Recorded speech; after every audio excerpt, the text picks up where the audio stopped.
नमस्कार, 6 बजे की 6 बड़ी खबरों के साथ मैं हूं अनुपम। बुलेटिन की शुरुआत एक बड़ी खबर के साथ। कानपुर किडनैपिंग केस में एक नया ट्विस्ट आ गया है। अगवा लड़के संजीत यादव की बहन ने अपना बयान बदल दिया है। संजीत की बहन ने पहले किडनैपर्स को 30 लाख रुपए देने का दावा किया था। अब वो कह रही है कि पुलिस के कहने पर जो बैग किडनैपर्स की बताई जगह पर फेंका गया था उसमें पैसे नहीं थे, जबकि कल दावा किया गया था कि पुलिस के कहने पर ही फिरौती की रकम एक बैग में रखकर बर्रा इलाके में किडनैपर्स को बताई जगह पर फेंके गए थे। पुलिस भी साथ में मौजूद थी। पुलिस ने भी माना था कि फिरौती की रकम लेने के बाद किडनैपर्स वहां से भाग निकले। लेकिन अब संजीत की बहन कह रही है कि जो बैग पुलिया के पास फेंका गया था उसमें पैसे ही नहीं थे।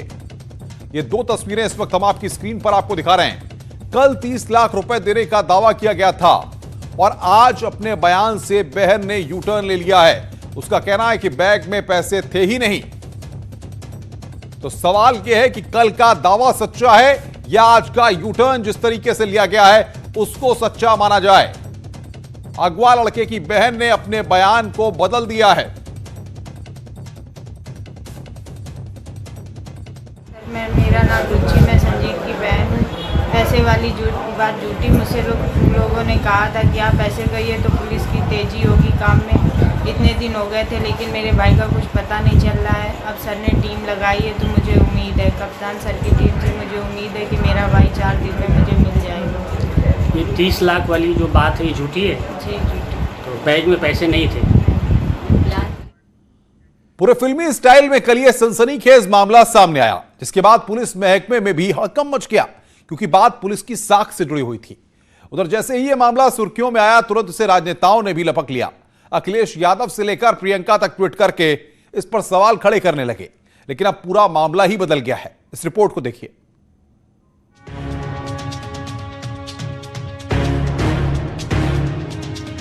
बातचीत के द्वारा तो आप उसे पकड़ सकते थे। आपके इतना दिमाग नहीं है? बताइए, आप पुलिस बने बैठे हो।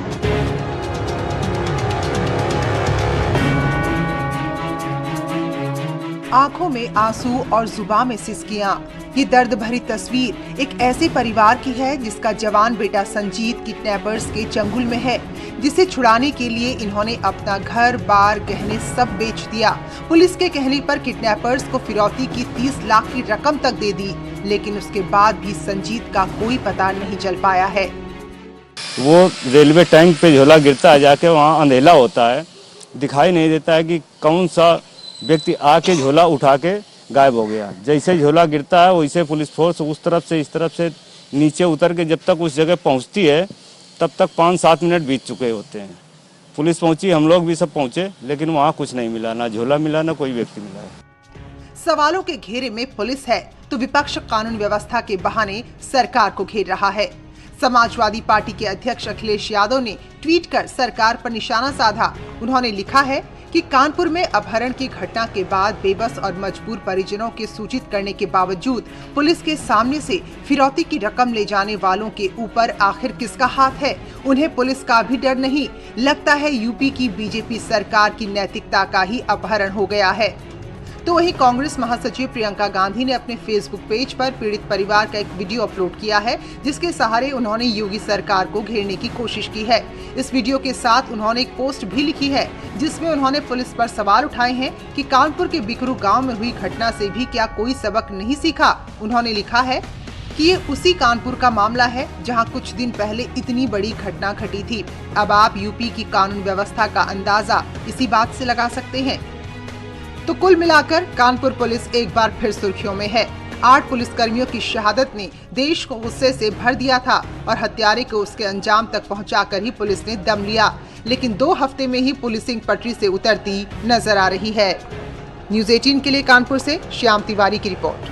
क्या में पुलिस के सामने ही दो पक्ष आपस में भिड़ गए। काफी देर तक बवाल होता रहा और पुलिसकर्मी तमाशबीन बने देखते रहे। मारपीट का ये वीडियो सोशल मीडिया पर वायरल हो रहा है। देखिए हमारी रिपोर्ट।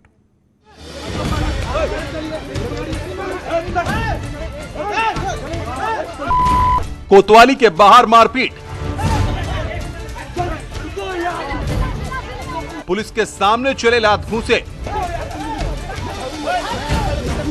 सोशल मीडिया पर वीडियो वायरल।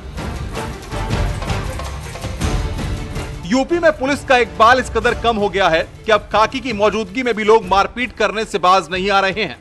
तस्वीरें देवरिया की हैं, जहां कोतवाली के गेट के बाहर ही दो पक्षों में जमकर मारपीट हो गई। जमीन पर गश्त खाकर गिरा ये शख्स इस मारपीट में शामिल था। हैरानी की बात यह है कि पुलिस की मौजूदगी में ही काफी देर तक हंगामा होता रहा, जिसके बाद मारपीट हुई, लेकिन पुलिसकर्मी मूक दर्शक बने रहे। हालांकि मामला बढ़ता देख पुलिसकर्मियों ने दोनों पक्षों के बीच बचाव करने की कोशिश भी की, जिसके बाद दोनों पक्षों के खिलाफ पुलिस ने मुकदमा दर्ज कर लिया। दो पक्षों में कल लाठी डंडे ईंट पत्थर से झगड़ा हुआ, मारपीट हुई। इसमें दोनों पक्षों को चोटें आई हैं। थाना कोतवाली पर इस संबंध में अभियोग पंजीकृत करके विधिक कार्रवाई कराई जा रही है। दरअसल यह पूरा मामला भूमि विवाद से जुड़ा हुआ है। सदर कोतवाली के खुराराम गांव में दो पट्टेदारों में भूमि बंटवारे को लेकर कई सालों से विवाद चल रहा है। इसको लेकर गांव में पहले भी दो पक्षों में कहासुनी हुई। उसके बाद दोनों पक्ष के लोग थाने पहुंचे, लेकिन वहां भी इनके बीच कहासुनी के बाद मारपीट शुरू हो गई। काफी देर तक हंगामा चलता रहा। इस बीच किसी शख्स ने मारपीट की तस्वीरें अपने मोबाइल में कैद कर इसे सोशल मीडिया पर वायरल कर दिया। देवरिया से न्यूज़ 18 के लिए उमाशंकर भट्ट की रिपोर्ट। बाढ़ और बारिश से प्रदेश में कई हिस्सों में हाहाकार मचा हुआ है। लोग पलायन को मजबूर हैं, खेत जल समाधि ले रहे हैं।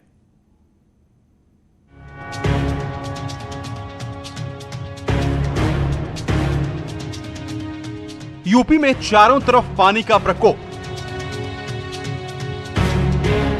कहीं घर डूबे, कहीं खेत बहे, कहीं डूबी जीवन भर की कमाई।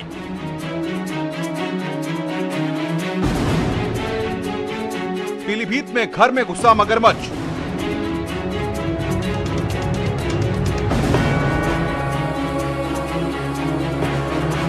बेडरूम में मगरमच्छ देख उड़े होश। लखीमपुर खीरी में नदियों का ट्रिपल अटैक। घाघरा, शारदा और करनाली का टूटा कहर। खीरी में 200 गांवों पर मंडराई मुसीबत। धारा बदल देती है, कई बार विभिन्न अन्य कारणों से कटान होते रहते हैं, तो उसके लिए निरंतर जो बाढ़ खंड हमारा है कार्य करता रहता है। जगछंगा टांडा, जंगल नंबर 7, देसरा टांडा, तीनों टांडे तबाह हो गए। उनकी जमीनें सब कट गई, सब बेघर हो गए।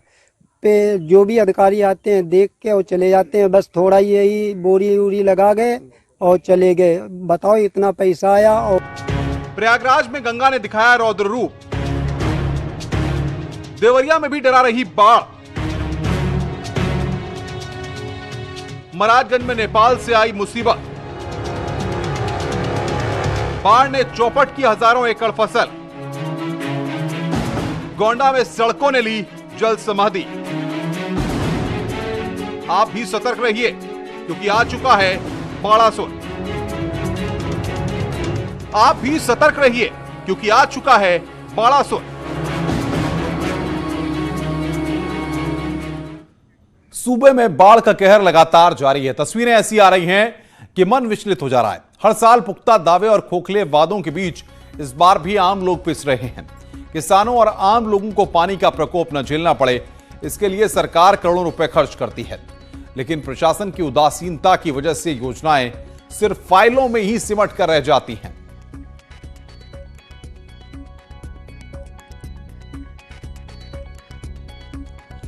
तो कई जिलों में पानी का प्रकोप लगातार है। किसानों को काफी दिक्कतों का सामना करना पड़ रहा है। वहीं आसपास जहां पर बस्तियां हैं, जहां पर लोग रहते हैं, उनको दूसरे सुरक्षित स्थानों पर भेजा जा रहा है। आईएल की 43वीं एजीएम में चेयरमैन मुकेश अंबानी ने कई बड़े ऐलान किए। तो वहीं रिलायंस फाउंडेशन की चेयरपर्सन नीता अंबानी ने कोरोना के खिलाफ जंग में रिलायंस के योगदान का जिक्र किया। देखिए हमारी रिपोर्ट। पूरी दुनिया की नजरें लगी हुई थी रिलायंस इंडस्ट्रीज लिमिटेड यानी RIL की 43वीं एजीएम पर। उम्मीद की जा रही थी कि इस एजीएम में कई बड़े ऐलान हो सकते हैं, और हुआ भी यही। RIL के चेयरमैन मुकेश अंबानी ने ऐलान किया कि जियो में गूगल 33,737 करोड़ का निवेश करेगा और 7.7% की हिस्सेदारी खरीदेगा। Google will invest 33,737 crores for a 7.7% stake in Jio Platforms. This transaction is subject to regulatory and other customary approvals. RIL chairman ने बताया कि RIL तय वक्त से पहले कर्ज मुक्त कंपनी बन चुकी है। Reliance has had yet another year of record performance. Reliance became the first Indian company to exceed market capitalization of 150 billion. Reliance is also the first Indian company to cross 100,000 crores in consolidated EBITDA. The earnings from our O2C and upstream businesses declined due to the challenging market environment. Yet, the consolidated performance was up 10% over the last year due to strong growth in organized retail and our digital services business. अब तक की सबसे बड़ी online AGM में chairman Mukesh Ambani ने बताया कि कैसे जियो देश की डिजिटल लाइफलाइन बन गया है और कैसे कम वक्त में ये देश की सबसे बड़ी डिजिटल कंपनी भी बन चुकी है। First, Facebook, a global technology powerhouse and a leading social media and internet company as our premier strategic partner.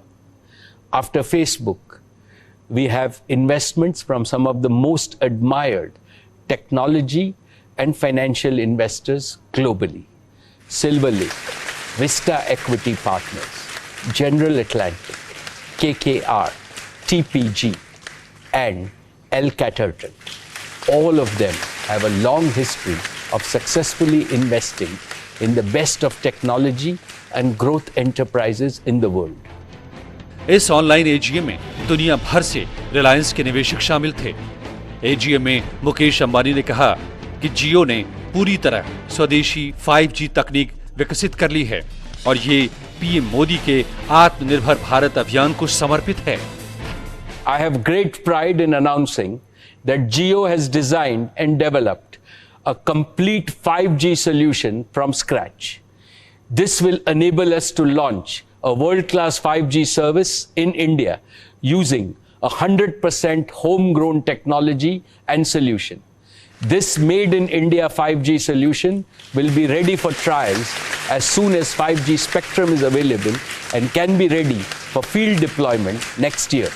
And because of Jio's converged all IP network architecture, we can easily upgrade our 4G network to 5G. Once Jio's 5G solution is proven at India scale, Jio Platforms would be well positioned to be an exporter of 5G solutions to other telecom operators globally as a complete managed service. I dedicate Jio's 5G solution to our Prime Minister, Shri Narendra Modi's highly motivating vision of Atmanirbhar Bharat. अपने संबोधन में chairman Mukesh Ambani ने भरोसा जताया कि corona संकट खत्म होने के बाद देश और तेजी से तरक्की करेगा। That India and the world will achieve faster progress, greater prosperity, and a new quality of development post the COVID crisis. And I also strongly believe that every adversity presents multiple new opportunities. वहीं Reliance foundation की chairperson Nita Ambani ने corona के खिलाफ जंग में Reliance foundation के योगदान का जिक्र किया और भरोसा जताया कि कोरोना पर जल्द ही देश विजय प्राप्त करने में कामयाब होगा। Jio is providing digital connectivity to over 40 crore individuals, empowering over 30,000 organizations to work from home and lakhs of students to learn from home.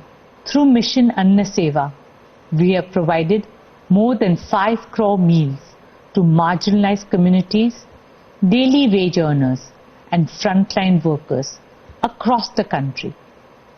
We are humbled that our Mission Anna Seva has become the largest meal distribution program undertaken by a corporate foundation anywhere in the world. Reliance न सिर्फ business बल्कि सामाजिक सरोकार के लिहाज से भी देश के विकास में सबसे अहम भूमिका अदा करती आई है। और कोरोना काल में हुए इस डिजिटल एजीएम में रिलायंस का ये जज्बा और बढ़ चढ़कर सामने आया है। Bureau report, news 18। 6 बजे के बुलेटिन में फिलहाल इतना ही। नमस्कार।